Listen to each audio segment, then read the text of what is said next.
Muy bien, muchachos, vamos a ver la tercera parte de la historia de la ciencia, a ver cómo les va. Vamos a entrar a lo que es la ciencia moderna, pero antes hay que comprender que lo que vamos a ver, también la llamada revolución científica que ocurre con Copérnico y se consolida con Newton, en realidad es producto de un lento proceso que ya vino desde la época medieval, pero que tuvo un intermediario que fue la época del Renacimiento. El Renacimiento, la ciencia tuvo un papel fundamental, así como otras disciplinas del pensamiento, como es el arte, por ejemplo, o incluso la filosofía. Es clave esta época porque en esta época van a desarrollarse las bases para lo que luego va a ser la ciencia moderna per se, ¿no? Aunque aquí están echando ya raíces. Bueno, una de las cosas interesantes es que en esta época hay una importante relación entre la ciencia y la actividad mercantil. O sea, la empresa fue lo que de alguna forma motiva el desarrollo de la ciencia.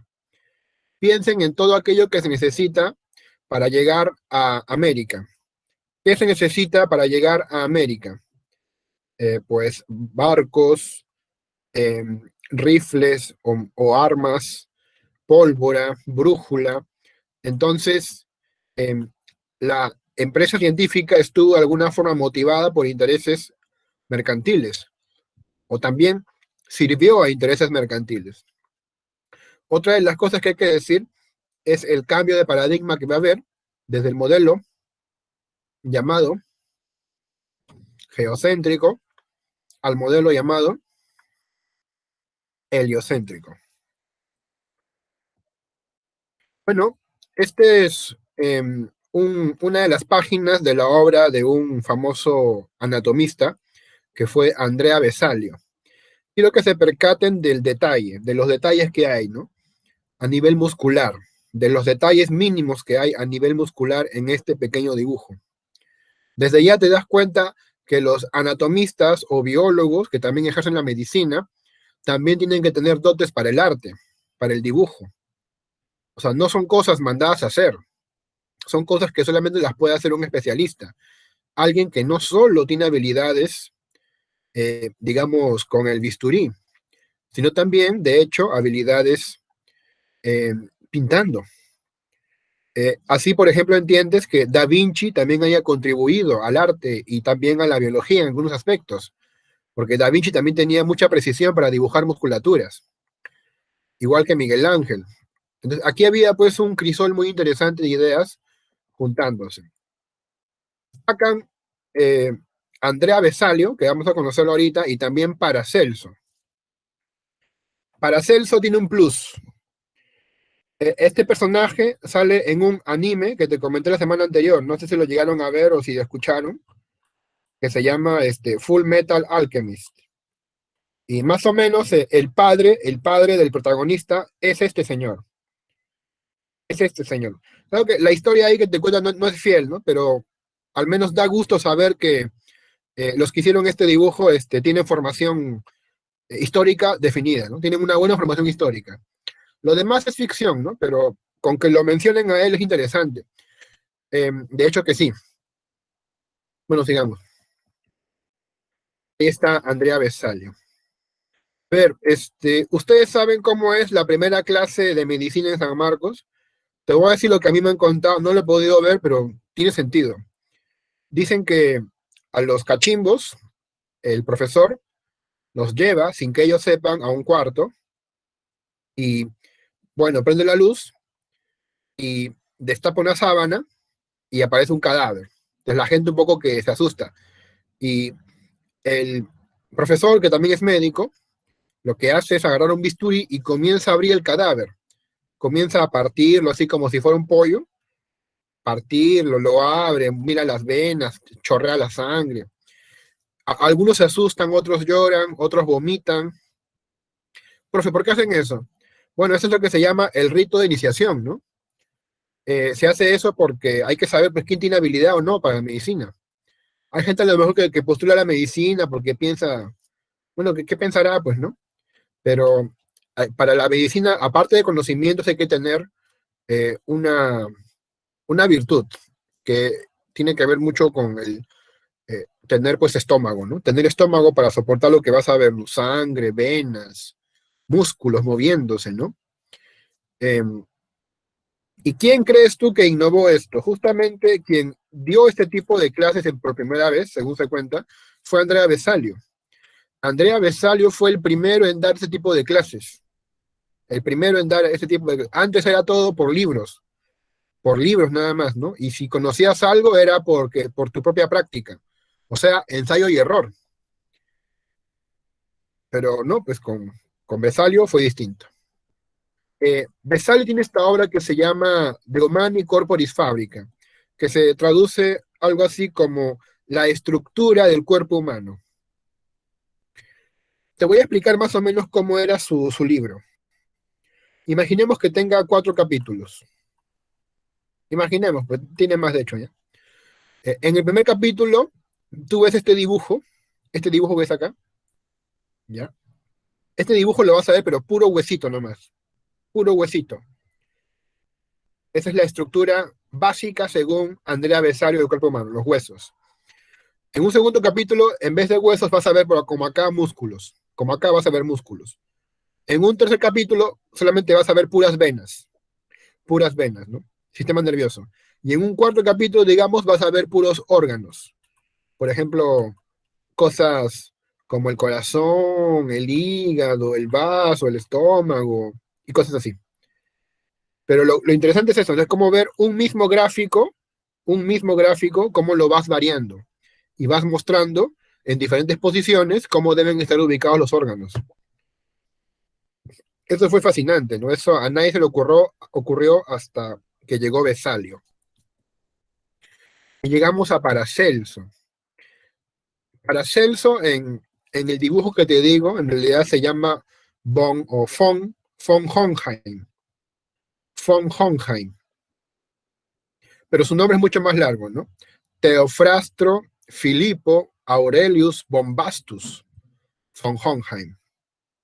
Este señor fue un tipo muy místico, practicaba obviamente la alquimia, eh, hizo innovaciones en el campo de la alquimia, algunas que rescataré son estas, ¿no?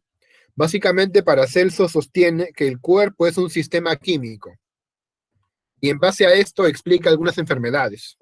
El cuerpo es un sistema químico. Él utiliza los 4 elementos y además agrega 3, azufre, mercurio y sal. Él los utiliza continuamente y les da ciertas funciones. Paracelso estudió cosas como lo que es el cretinismo y el bocio. Esto de acá que tú ves es un cretino, es un cretino. Profe, ¿por qué lo insulta? Bueno, en realidad no es un insulto, no es una descripción médica.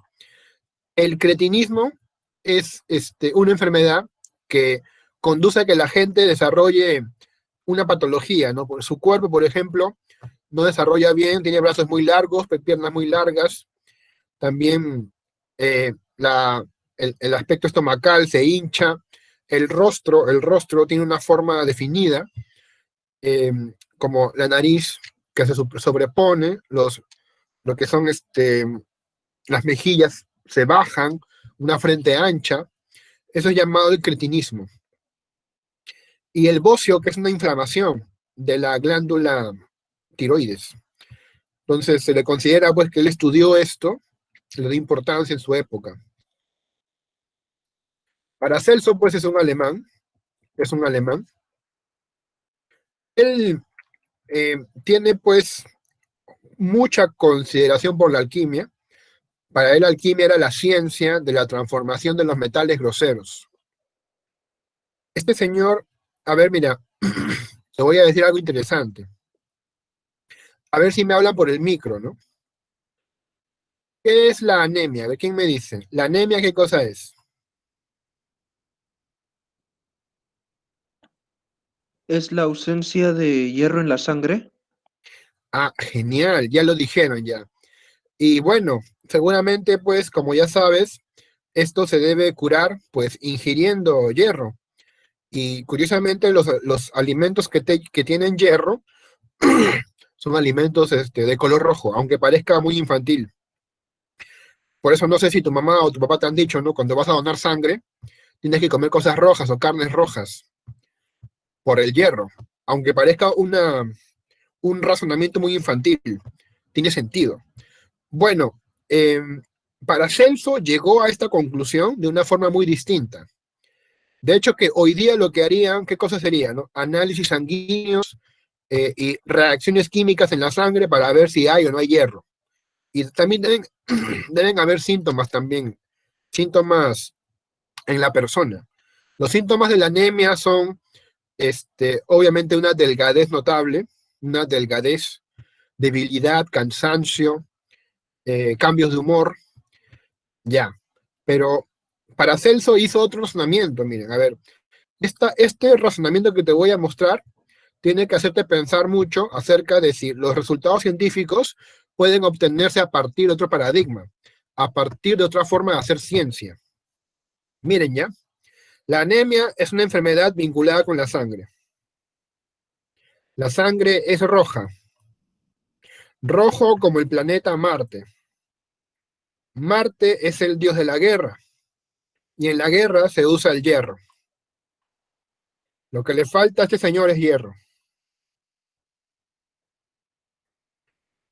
Yo diría pues que es un razonamiento, digamos, fortuito, casual, afortunado, un razonamiento bien suertudo, porque da en el clavo. Eso diría yo desde un punto de vista escéptico, pero desde un punto de vista distinto, lo que uno puede defender es que a lo mejor existen otros paradigmas de ciencia o de conocimiento en general eh, mediante los cuales se puede llegar a los mismos resultados, solamente que de otra manera. Por ejemplo, aquí haciendo intervenir a los planetas, a los dioses, se hay un resultado, pero dentro de otro paradigma, obviamente, análisis microscópico, químico de la sangre, podría llegarse al mismo resultado. Pero eso quiero un poquito hacer la polémica, ¿no? ¿Será posible que los resultados que obtenemos con la ciencia puedan ser logrados con métodos no necesariamente científicos, pero igual de acertados? Eso ya queda para la discusión. Muy bien. Paracelso considera pues que el cuerpo humano es un sistema químico. Es un sistema químico. Vamos a ver cómo aplica esto, ¿no? Paracelso, por ejemplo, sostiene que cada órgano está gobernado por un principio, por lo que él llama un arqueo. ¿Qué es este arqueo? El arqueo es un principio de un órgano. Por ejemplo, ¿qué hace el sistema digestivo? Según Paracelso, diferencia o discrimina o separa o divide lo eh, beneficioso de lo venenoso. ¿Y lo venenoso por dónde se va? Se va pues mediante las excretas, mediante las heces y las orinas. Ahí se va lo venenoso. Y lo saludable queda en tu cuerpo y forma parte de tu vida, de tu cuerpo. Muy bien. Pero ¿qué pasa si el principio que gobierna a la digestión, a tu estómago, está mal? Si tu estómago no divide bien, si tu estómago absorbe cosas venenosas, esto va a dar lugar a desórdenes y así se produce la enfermedad. O sea, Paracelso inventa el concepto de que el órgano tiene un principio y cuando este principio se malogra, surge la enfermedad. Una cosa interesante de Paracelso, a Paracelso obviamente le gustaba llamar la atención, era místico y bueno, se creía muy sabio. Eh, Tenía una personalidad así, pues, ¿no? Por eso la palabra bombast viene de la palabra bombástico, un tipo explosivo. Bombástico, porque Paracelso era explosivo. Él dijo haber transmutado materia en vida humana. Él dijo haber creado un homúnculo, que supuestamente está acá, ¿no? Actualmente se pueden hacer homúnculos, bueno, más o menos, ¿no? Por ejemplo, lo que son los niños probeta. Aunque los homúnculos originales provendrían de elementos químicos nada más, ¿no? Actualmente los niños probeta provienen de material genético previo, ¿no? Un óvulo y un espermatozoide. Entonces, Paracelso, bueno, estaba ciertamente en algo, ¿no? Correcto. Frases de Paracelso. Quien no conoce nada no ama nada. Quien no puede hacer nada no comprende nada. Quien nada comprende, nada vale. Pero quien comprende también ama, observa, ve. Cuanto mayor es el conocimiento inherente a una cosa, más grande es el amor. Quien cree que todas las frutas maduran al mismo tiempo que las frutillas, nada sabe acerca de las uvas. Eso es Paracelso. Esta última frase, a lo mejor, ¿qué significa, no? Yo lo entiendo como que no tienes que tomar a todas las frutas por igual. No es lo mismo las fresas que las uvas. Tienes que tomarte tu tiempo para distinguirlas. Pero eso lleva tiempo, pues hay que observar, hay que mirar. Bueno, incluso encontré en internet una oración a Paracelso. A ver, hijos míos, vamos a leer. Oh Espíritu Santo, hazme saber aquello que no sé, y enséñame aquello que no sé hacer, y dame aquello que no poseo. Conserva mis 5 sentidos en los cuales tú, Santo Espíritu, moras y condúceme a la paz divina. Oh Santo Espíritu, enséñame la manera justa de vivir con Dios y con mi prójimo. Amén. Bueno, ora y labora, dicen, ¿no? Ora y trabaja. Plegaria a Paracelso. Así vamos con uno de los protagonistas, que es Nicolás Copérnico. Él tiene muchas cosas que puedes leer, ¿no? Pero su aporte principal es el sistema heliocéntrico. Eso es su propuesta. Y su enemigo principal es el sistema ptolomeico aristotélico, el sistema geocéntrico. Ahí ven el sistema heliocéntrico, el Sol está al centro. Ahora bien, sucede pues que estas teorías son obviamente contradictorias, pero una pregunta que uno se hace es, ¿por qué era tan aceptado el geocentrismo, no? Vamos a explicar, ¿no? ¿Por qué era tan aceptado el geocentrismo? El geocentrismo. Bueno, por sentido común. El sentido común parece indicarte que la Tierra está al centro. Además, la técnica matemática de los epiciclos también se ajusta al cálculo, puede explicar movimientos. Y también, de paso, ¿no?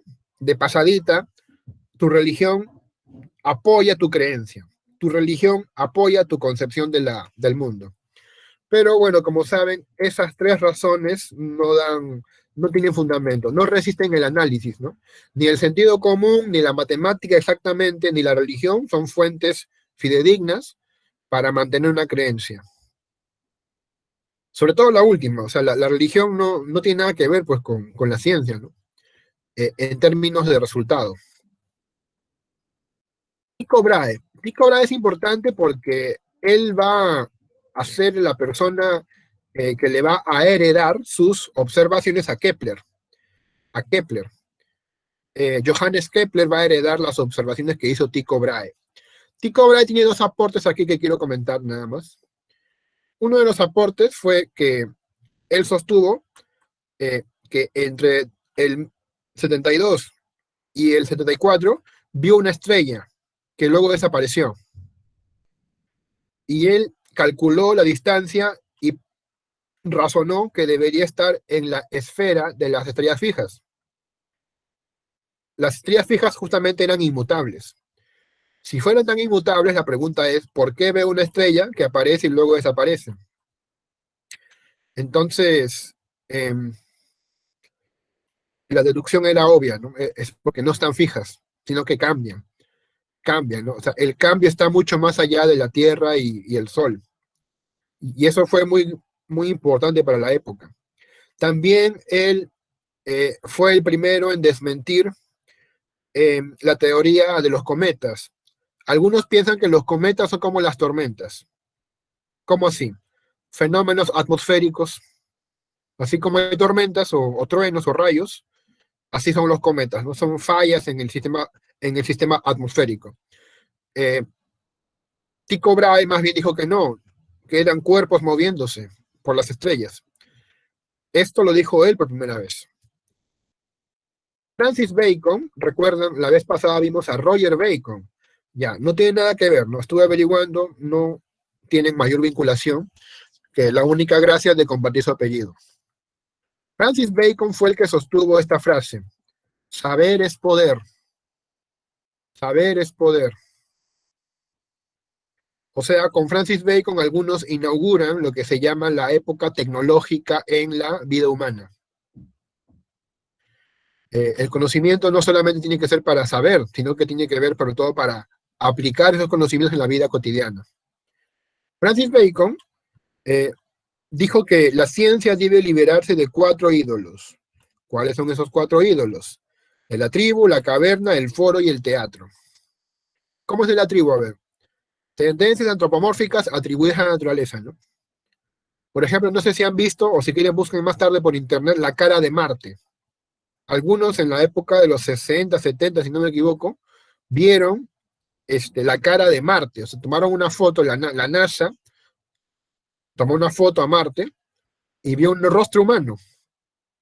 Y la gente pensaba pues, que habían ahí marcianitos, ¿no? En realidad es una coincidencia simplemente, ¿no? O incluso una ilusión. Eh, hay que deshacernos de esos ídolos. Ídolo de la caverna, que son ideas asumidas por costumbre.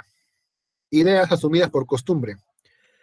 Por ejemplo, la costumbre de creer que cuando ves el cielo oscuro, ¿qué significa el cielo oscuro en pleno mediodía?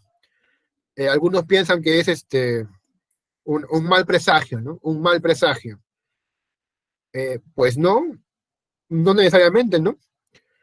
Puede ser otro motivo, puede ser contaminación, eh, o también puede ser un fenómeno de tipo vinculado pues a las placas tectónicas, ¿sí? Puede ser un fenómeno vinculado a la Tierra, un próximo terremoto que va a venir, ¿no? Cosas así, ¿no?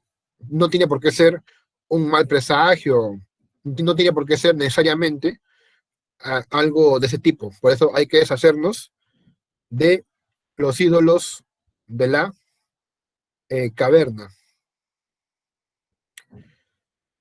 Ídolos del foro, que son las limitaciones del lenguaje que se vinculan a los significados. Entender bien los razonamientos. A ver, por ejemplo, ¿no?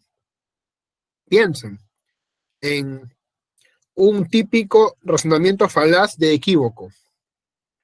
A ver, a mí se me ocurre ¿no?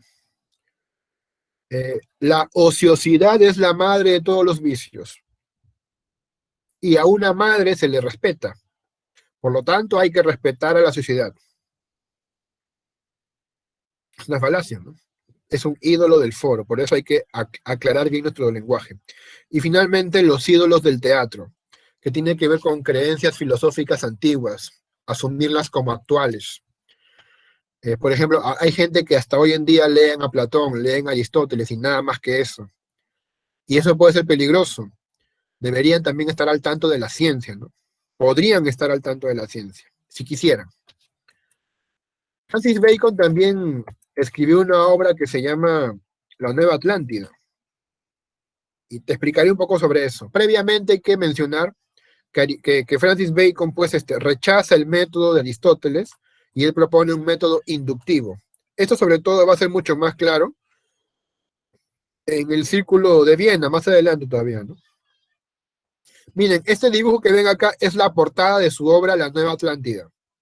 Esta es la portada. Y en este dibujo puede ver muchas cosas. Eh, por ejemplo, fíjense, ¿no? Fíjense, hay hombres volando. Es un invento que él en el siglo, ¿no? En el 1600 pongamos, ¿no? En el 1600, siglo XVI para XVII, ¿no? Ahí él imagina eso. También, ¿qué cosa? Acá, por acá abajo hay personas comunicándose por un aparato que podría parecer un teléfono. ¿Se entiende? O sea, él ya preveía estas cosas. Eh, y bueno, ese tipo de aparatos. Acá hay otro también, mira. Acá hay uno señalando a un barco, como con una luz tal vez o con una especie de láser, ¿no? Por ejemplo. ¿Se dan cuenta? Bueno, él pues creía que la ciencia en el futuro nos va a dar más tranquilidad, va a permitir avanzarnos hacia un buen futuro, ¿no? Él creía eso en su obra La Nueva Atlántida, que es una utopía tecnológica. Aquí aparece la ciencia moderna. La ciencia moderna. La ciencia moderna es interesante porque un poco que va a deshacerse de Aristóteles, sobre todo con Galileo, que es un tipo que hace sus cálculos de forma cuantitativa. Vamos a ver entonces, vamos a ver. Galileo Galilei. Este señor, como ya saben, se opone a Aristóteles, fue el que refutó la idea de que cuando caen dos cuerpos, el más pesado cae primero, ¿no? Él fue el primero en refutar eso. Este señor, pues, le puso mucho énfasis a la matemática y también hizo muchos aportes como con el telescopio, observó las manchas solares y la superficie de la luna, justamente por mirar mucho el sol es que se queda ciego, cuando es más viejo se queda ciego, Galileo. Él pues, sobre todo es importante este octavo hallazgo, que es su método hipotético deductivo.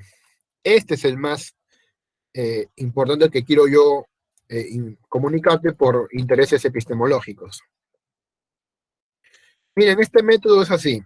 Primero se propone una hipótesis, un supuesto.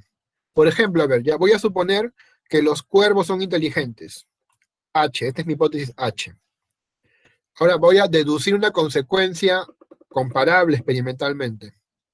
Si son inteligentes, entonces van a resolver un problema.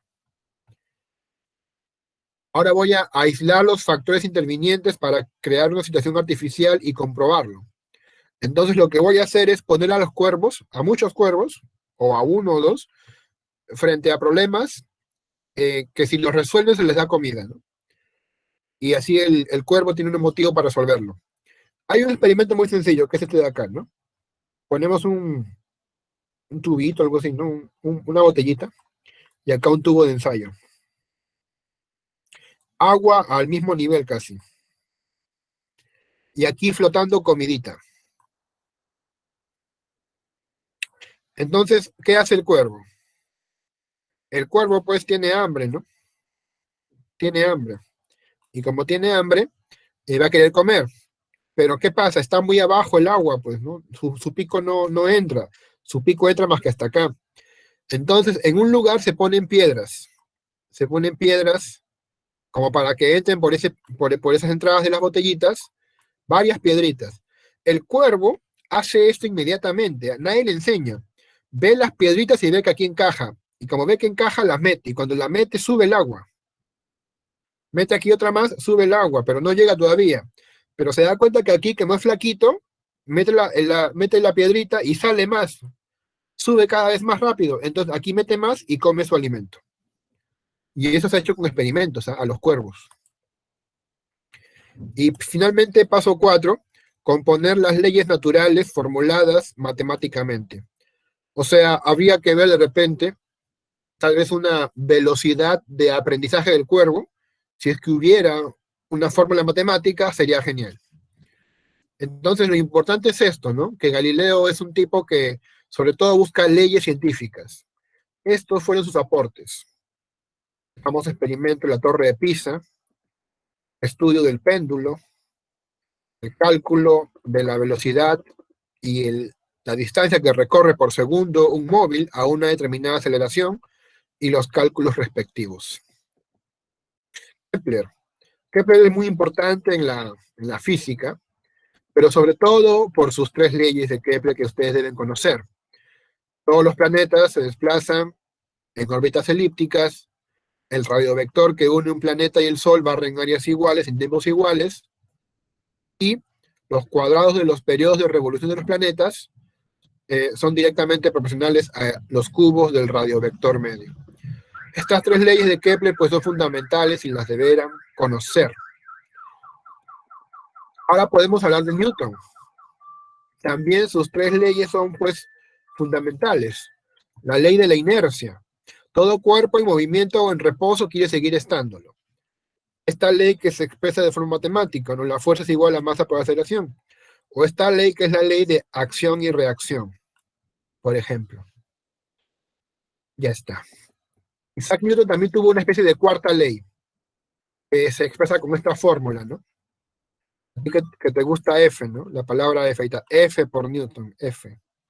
F es igual a constante gravitacional por masa del primer planeta, masa del segundo planeta sobre la distancia que los separa al cuadrado. ¿No? Esta R es la distancia al cuadrado, que es lo que algunos llaman su cuarta ley. Su cuarta ley. Eh, Te invito a que pienses tú por qué la luna no cae hacia la Tierra y la choca, ¿no? Ahí te he puesto un par de razones que de repente tú bien podrías conocer, bien podrías eh, darte un tiempo para verlas, ¿no? Bueno, vamos a ir avanzando entonces. Hay otras ramas de la física, hay otra rama de la física. Yo quisiera aquí hablar unas cuantas nada más. Por ejemplo, Oersted. Es importante Oersted porque él descubrió que una corriente eléctrica produce un campo magnético. Y luego Faraday dio el descubrimiento inverso, que un campo magnético produce una corriente eléctrica. Y esto permite entender el concepto de electromagnetismo, muy importante hasta la actualidad. Química. En química, pues, se habla mucho de Lavoisier, que fue el que refutó la existencia del flogisto. Es una idea muy interesante. Te la comento brevemente. ¿Qué es el flogisto? El flogisto supuestamente es lo que permite que las cosas se quemen. Si tengo acá un papel y yo lo quemo, ¿por qué quema? ¿Por qué arde? Porque tiene flogisto. Pero luego queda cenizas. Y yo quiero quemar las cenizas. ¿Por qué no queman? Porque ya se le acabó el flogisto. Entonces, eso se creía hasta la época de Lavoisier. Lavoisier hizo un experimento más o menos parecido a este. Puso una vela. En la vela, bueno, la encendió. ¿Por qué la vela prende? Porque tiene flogisto. ¿Listo? Tapo la vela con un vaso y se acabó. Se apaga la vela. ¿Por qué se apaga la vela si aún hay flogisto? Acá todavía hay flogisto, ¿no? ¿Por qué no? ¿Por qué se apaga la vela? Es porque no es el flogisto lo que lo hace que se encienda, sino que es otra cosa que ya conocen ustedes, que es el oxígeno. Entonces, fue precisamente Lavoisier el que hizo estos hallazgos. Francesco Redi, él refuta lo que se llama eh, la generación espontánea de Aristóteles. Fíjense en esto, ¿no? El experimento sencillo, ¿no? De por qué en la carne podrida salen moscas. De la nada, parecería, ¿no? Él descubrió que era porque se metían moscas y dejaban sus huevos. ¿Entiende? Él descubrió eso. Por eso él refuta la teoría de la generación espontánea. La vida viene de la vida previa. Lamarck es importante por ser el que contribuye a la teoría de la evolución, aunque fue Darwin el que la formalizó mejor. Eh, Básicamente Lamarck dice que existe una herencia de caracteres adquiridos, ¿no? Que si la jirafa va estirando su cuello cada vez más, sus hijos lo tendrán también así, ¿no? Cuvier fue alguien que luchó en contra de la evolución, pero también hizo hallazgos. Sobre todo es importante lo que se llama la estructura orgánica, ¿no? Él estudió lo que es el principio de organización de los animales. Los animales, dependiendo de lo que comen, tienen un principio de organización. Por ejemplo, este animal tiene un cierto principio de organización porque necesita correr para cazar, necesita comer y por lo tanto un cierto tipo de sistema masticador para desgarrar carne, por ejemplo. Entonces, él comienza como jugando con rompecabezas a armar los fósiles. También pues tiene aportes en la paleontología. Pero como te digo, él apoyó el fijismo. Él no sostuvo que las especies evolucionan. Es propio, ¿no?, de los científicos en algunos campos aportar y en otros campos pues no tanto. Hasta que aparece Charles Darwin. Charles Darwin. Ahí quiero que veamos antes algo de Charles Darwin, ¿eh?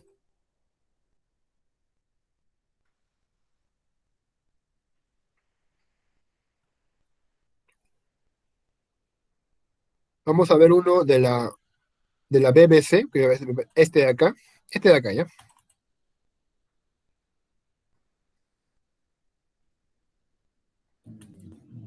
La idea de que Dios había creado a la humanidad a su imagen y semejanza fue compartida por la mayoría de los científicos.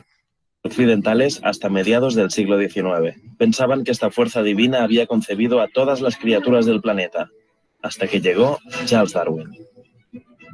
Aunque ya había voces que hablaban de la evolución de las especies, el naturalista británico fue el primero en ofrecer evidencias para explicar el mecanismo que la hace posible: la selección natural. Su teoría cambió radicalmente la biología, dando otra explicación del origen del ser humano y lo convirtió en uno de los pensadores y científicos más importantes de la historia. Pero para eso, antes tuvo que embarcarse en un viaje extraordinario, hacer cientos de experimentos y escribir durante 20 años.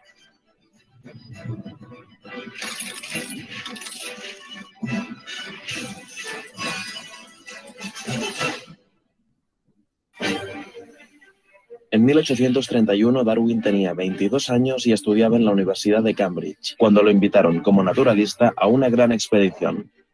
A bordo del HMS Beagle, Darwin pasó casi 5 años recorriendo varios continentes, empezando por Sudamérica, de donde regresaría con decenas de ejemplares vivos, ilustraciones y fósiles. De hecho, estos fósiles le dieron una de las primeras pistas sobre la evolución.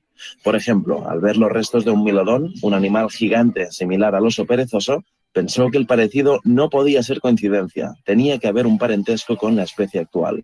A su paso por las Islas Galápagos, Darwin pudo observar especies como las tortugas gigantes, que vivían en entornos próximos, pero tenían variaciones físicas únicas en cada isla. En las zonas húmedas, donde la vegetación era abundante, las tortugas tenían el cuello corto y el caparazón en forma de domo, mientras que en las islas con un ambiente árido, tenían el caparazón más plano y el cuello más largo. Pero, ¿cómo se explica esa diferencia? A su regreso, Darwin pasó tiempo observando cómo, cruzando ejemplares de una especie, los criadores de animales y los jardineros creaban nuevas variedades. Vio que, para tener éxito creándolas, la selección artificial por parte del hombre era clave. Darwin pensó que el mundo natural probablemente hacía el mismo tipo de selección, pero no podía entender cómo ocurría, hasta que leyó a Thomas Robert Malthus, un intelectual británico del siglo XVIII. En su ensayo sobre demografía, Malthus decía que en un momento de crecimiento en Europa, la población aumentaría mucho más que los alimentos disponibles, y eso, decía él, provocaría una lucha por la supervivencia. Esa idea ayudó a Darwin a explicar el esquema evolutivo. En la naturaleza existe una lucha por la supervivencia, en la que no necesariamente sobrevive el más fuerte, sino el que mejor se adapta a las condiciones del ambiente donde vive. Si un ser vivo tiene algún rasgo que lo ayuda a sobrevivir, va a tener más éxito a la hora de reproducirse, mientras que el que no se adapte va a morir sin dejar descendencia. Las criaturas con mayor éxito reproductivo pasan ese rasgo a su linaje y así sucesivamente, hasta que las variaciones acaban derivando en una nueva especie. Por eso las diferencias entre las tortugas que vio Darwin en las Galápagos eran producto de la evolución. En un ambiente árido, las del cuello largo podían llegar a los arbustos y alimentarse, mientras que las que habitaban en un ambiente frondoso podían comer pasto y protegerse de los depredadores gracias al cuello corto y al caparazón en forma de domo. Darwin propuso la idea de que todas las especies, incluida la humana, no nacieron de forma independiente, sino que descendieron de un ancestro común. Y según el naturalista británico, a partir de ahí la vida en el planeta empezó a diversificarse. 20 años después de su viaje en el Beagle, Darwin había escrito miles de páginas, pero no había publicado ninguna. Quería tener evidencias irrefutables, quizás porque sabía que su teoría iba a suponer un cataclismo. Pero todo cambió cuando recibió una carta de Alfred Russel Wallace, un admirador y colega naturalista que le contaba que había llegado a la misma conclusión: la evolución se producía por selección natural. Ante el pánico de que Wallace fuera reconocido como el único autor de la teoría, los dos naturalistas llegaron al acuerdo de presentar una carta conjunta explicando sus hallazgos. Pero al publicar Darwin un año más tarde su libro titulado Sobre el origen de las especies, este traspasó la esfera científica y con el tiempo se volvió una celebridad, no sin antes sacudir los cimientos de la Gran Bretaña victoriana. Como Copérnico en su momento, Darwin lo cambió todo al explicar que la diversidad del mundo se debía a un hecho biológico, donde Dios no intervenía. Darwin bajó al ser humano al mismo nivel evolutivo que el resto de criaturas del planeta. Avances científicos permitieron comprobar su teoría y hasta la Iglesia Católica acabó aceptando, décadas más tarde y con matices, que la evolución era compatible con la fe. Y hoy, más de 150 años después de que el mundo viera la teoría de Darwin, sabemos que la evolución es un hecho. El planeta sigue cambiando, a veces de forma dramática, y nosotros cambiamos con él.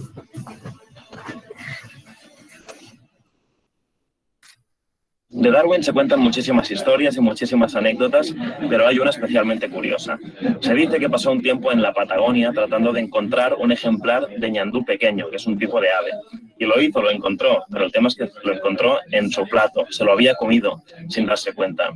El tema es que con los restos que sobraron, los huesos, las plumas, el cuello, la cabeza, consiguieron formar un espécimen y hoy en día este animal está en el Museo de la Sociedad Zoológica de Londres exhibido. Si te ha gustado este vídeo, dale a like, proponnos otros temas para próximos vídeos. Ok. Muy bien, pues Darwin es importante. Ya saben por qué. Solamente vamos a dar un pequeño lineamiento. Bueno, Darwin publicó pues su obra El origen de las especies, es conocido por su teoría de la evolución. ¿Por qué las especies cambian? Para eso hay que pensar en el tiempo, hay que pensar en este señor que es Charles Lyell, quien explicó que la Tierra tiene millones de años de vida y no solamente 6.000, como algunos piensan, y es este tiempo el que le permite a las especies pues reproducirse y cambiar. No, la evolución no ocurre como Pokémon, ya no es así en un mes, ¿no? La evolución no es como el Pokémon, lleva más tiempo, lleva millones de años. También por la superpoblación, y aquí hay que mencionar a Robert Malthus, por supuesto, ¿no? Como los alimentos no crecen demasiado rápido como si la población, hay una lucha por la supervivencia. Tiene que ver esto con la selección natural, que vamos a ver un aspecto acá, que tiene que ver con una contraposición con la selección artificial. El hombre selecciona de una forma, la naturaleza lo hace mediante el ambiente, mediante el clima, mediante las características geográficas. Muy bien. Los más aptos sobreviven. Básicamente es eso. Por eso la tortuga tiene cuello largo, ¿no? Para alcanzar la comida, ¿no? Y en otro caso tiene cuello corto porque no hace falta. También factores como la variabilidad, ¿no? Las especies varían, por supuesto que varían. ¿Pero por qué varían? De nuevo, por la selección natural. ¿Qué implica la selección natural? Cambios, vamos a verlo, adaptación al medio. Cambios que se traducen en adaptación al medio. ¿Cómo se muestra la selección natural? La evidencia son los fósiles. Los fósiles son la muestra de la lucha por la supervivencia. Ahora, acá hay un aspecto filosófico interesante que yo quisiera compartirte, ¿no? Muchos contraponen la teoría de Darwin a la propuesta de la religión. Sin embargo, hay que decir las cosas bien claras, ¿no? Las teorías científicas no pueden luchar con la religión. O sea, Darwin no dice que Dios existe ni que Dios no exista porque la ciencia no puede ni afirmar ni negar eso. La ciencia no puede ni afirmar ni negar que Dios exista.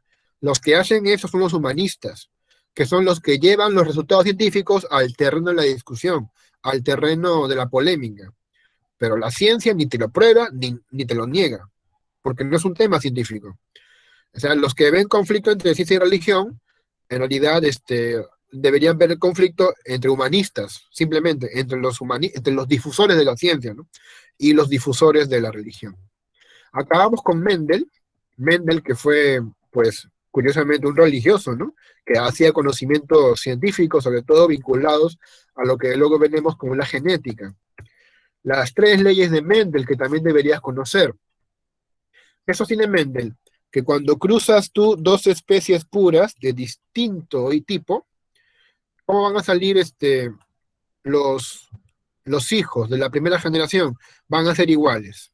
En la primera generación van a ser iguales y van a tener la característica dominante. Segunda ley de Mendel, se aplica a la segunda generación. En la segunda generación, la proporción de los caracteres es de 3:1. Van a haber 3 tipos, o como 3, que tengan el carácter dominante y solamente uno que tengan el carácter recesivo. Y finalmente, la tercera ley de Mendel se aplica cuando ya hay más caracteres, no solamente el color, sino también aspectos como la rugosidad de los individuos. Y acá hay una proporción también, ¿no? La proporción es de 9:3:3:1. Tiene que ver mucho con lo que es el color y la rugosidad, entre otras cosas. Bueno, ahí tienen entonces.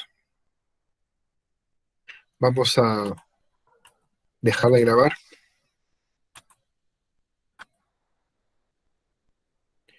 A ver,